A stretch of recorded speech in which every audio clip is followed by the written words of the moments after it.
The story behind actually writing the book is after I stopped being an economic hitman in 1980, I started to write the book several times. And each time I contacted other economic hitmen and jackals to get their stories. And each time I was contacted and threatened and also bribed.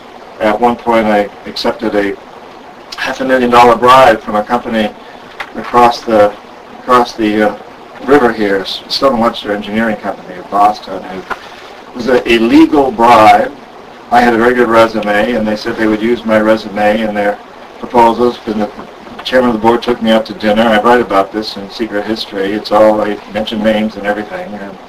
And paid me all this money, and he said, you won't have to do much for us. We'll use your resume. So it was totally legal, actually. But just don't write the book that we know you're in the process of writing. Pretty clear. At the same time, I'm getting anonymous phone calls. I had a 2-year-old, 3-year-old, 4-year-old daughter. She was going through she was born in '82, and I was scared. And so I took the bribes, and I took the threats very seriously. I'd seen what these people could do. Didn't write the book. And I used the bribes to do good things for the most part. I used a lot of the money to help people that I'd screwed in the past, to help with nonprofits, organizations. So it kind of assuaged my guilt, but I didn't write the book. And then on 9/11, I was in the Amazon on 9/11 with a group of people from Dream Change. But afterwards, I flew up to ground zero. And as I stood there looking down into that smoldering pit, I knew I had to write this book. Because I realized that the American people didn't understand why there's so much resentment around the world, which is not to condone mass murder that happened at 9/11 at all, but it is to say I knew I had to write this book. And at that point I decided I wouldn't tell anybody I was writing it, unlike before. I'd do it totally in secret.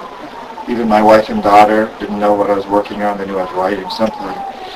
And I didn't write a proposal. I wrote the whole book. I had the whole manuscript completed and gave it to my agent, very competent agent in New York, and he sent it out to a whole lot of publishers. Once that book is out there and in the public domain, it's my best insurance policy, because, here they come. Because any jackal knows that if something happens to me once that book is written and out there, it's going to become a huge success. And in fact, even though it sold millions of copies, if one of you walks up to me tonight, pulls out a gun and shoots me, my publishers will probably be quite happy. Because the sales will suddenly skyrocket all over again. And people will read it who never would have considered reading it before. But once the publisher put it out there, the first reaction my agent, the first reaction of the big publishing houses was they didn't want to touch it. They were afraid of it. It was rejected by 29 publishers. And then Confessions, this is Confessions we're talking about, as a hardback, finally was picked up by a small firm in San Francisco, Barrett Kohler. And I didn't get any advance, I did nothing, it was just, they just agreed to publish it. And its first week out, it went to number 4 on Amazon. Amy Goodman had me on Democracy Now!, God bless Amy Goodman. And it went to number 4 the first week on Amazon, and then started in the New York Times bestseller list and stayed there for about a year and a half.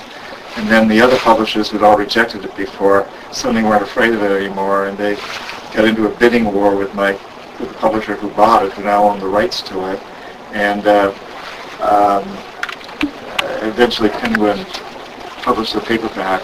So that's kind of the short version of the longer story. But it wasn't easy getting it published, and I would say, 29 rejection slips. And I'd already had 5 other books published, so it wasn't like I was an unpublished author. I was a published author. Very different kinds of books. None of them bestsellers. None of them ever intended to be bestsellers. Very, small niche market, shamanism, indigenous people. But I was a published writer. And yet 29, it's not easy to get 29 rejection slips. So if you're ever tempted to publish a book, just keep trying. Ignore the rejection slips and just keep going. If you're ever tempted to be a whistleblower, my advice is, A, do it. Be a whistleblower. But don't make threats until it's all ready.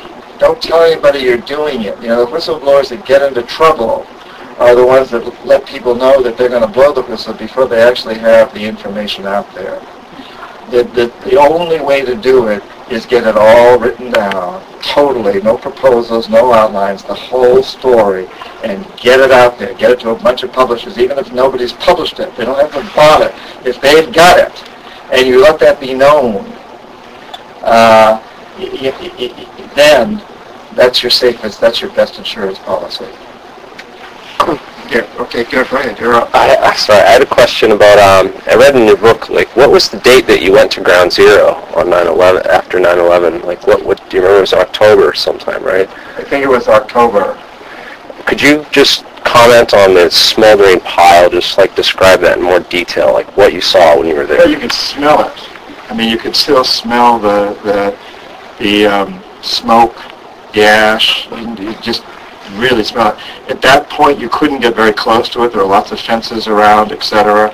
But just walking in that area, walking down by Trinity Church and around that area, there was a smell like, you know, if you've ever been to a fire sale, a store that had a fire, you know, a month later you walk in there, they're still having a fire sale. The things that are on sale still smell the smoke. The place still smells the smoke.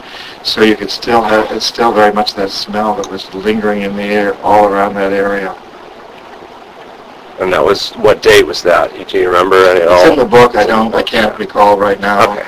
There was a couple of months, I think, like you said, October probably, yeah. November even. I'm not sure. I can't remember exactly when it was. Okay. It was very impressive. Were you down there at all then? No, but I've studied it in the site, and I've heard a lot of reports of like extreme heat underneath the pile, and I never got close enough to feel the heat, but I could smell the, right. You know, the smoke, the burn. And that was several weeks later. I believe the last fire was put out on December 19th, 2001. It was molten steel underground for months. Yeah. Are you doing work on that, what happened there? Or research? Yeah, we'll talk after.